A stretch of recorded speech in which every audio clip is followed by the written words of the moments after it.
Hey guys, it's Lindsay here today with Faith at Home. It's March 31st. It's Tuesday. Most of you are probably busy doing your homeschooling, and as my kids are downstairs, I'm going to read the story of Mary and Martha. This is one that we haven't covered in Sunday school for quite some time, but it is one that we have talked about at church, and it's one that I kind of relate to. At the end of the story, I'll tell you who I think I am more like, if I am Mary or if I am a Martha. So here's how the story goes. Jesus, well, let me get my camera fixed here. There you go. Jesus and his disciples are traveling. Along the way, Jesus decided they would visit their friends, Mary and Martha. Mary and Martha were sisters. They lived in a house together. They got along very well. Well, most of the time at least. While Jesus visited with them, Mary sat on the floor and listened to Jesus teach. Martha, on the other hand, was very busy. She didn't have time to sit down. She cooked olives, fish, and bread.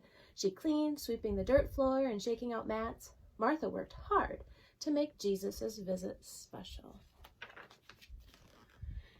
As she hurried around, she saw Mary sitting down with Jesus. She thought, why doesn't she help me with the cleaning?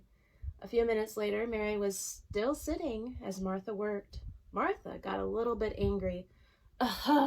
She cleared her throat, thinking, Mary could at least help me get this meal ready. All of these people to feed, and she isn't helping me one little bit. Martha continued hurrying around, getting angrier by the minute. As she swept, she thought, Mary knows how to use a broom. As she cooked, she said to herself, I think my sister could at least stir this pot. As she got water and towels ready for cleaning Jesus' hands, she grumbled to herself, all of this company, and I am doing all of the work.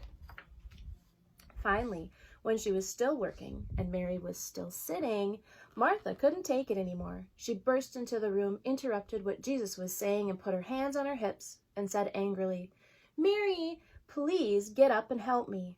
She looked at Jesus and said, Jesus, tell Mary to get up and do something. Jesus stopped what he was doing. Everything was quiet for a minute. Finally, Jesus looked at Martha with love and said, Martha, Martha, you are worried about every little thing. Thank you for your work to make my visit comfortable. But you do not need to worry about all of those things. Mary has decided to sit and listen to me, and that is a good decision. Martha thought to herself, maybe I should just sit down and listen to what Jesus has to say, at least for a minute. Maybe Mary has a good idea. So she sat and listened, and that was a good decision. So in this story of Mary and Martha, I am definitely a Martha. I'm one of those people who I constantly have to be cooking and cleaning, and if you want to know something, that's how my stress and anxiety comes out, as I can't sit still. And if people are coming over, I definitely have to make the house in order. Now, I encourage you today, as it says here at the end, to be a little bit like Mary and Martha. I encourage you to help a grown-up with a chore, but I also encourage you to share a story of Jesus. Maybe sit down with your Spark Bible. Most of you have this. Which is what I read out of today. Out of your Spark Bible or any Bible you have at home, and talk about a story of the Bible. Share the word of Jesus and be a little bit of Mary and Martha today. God bless.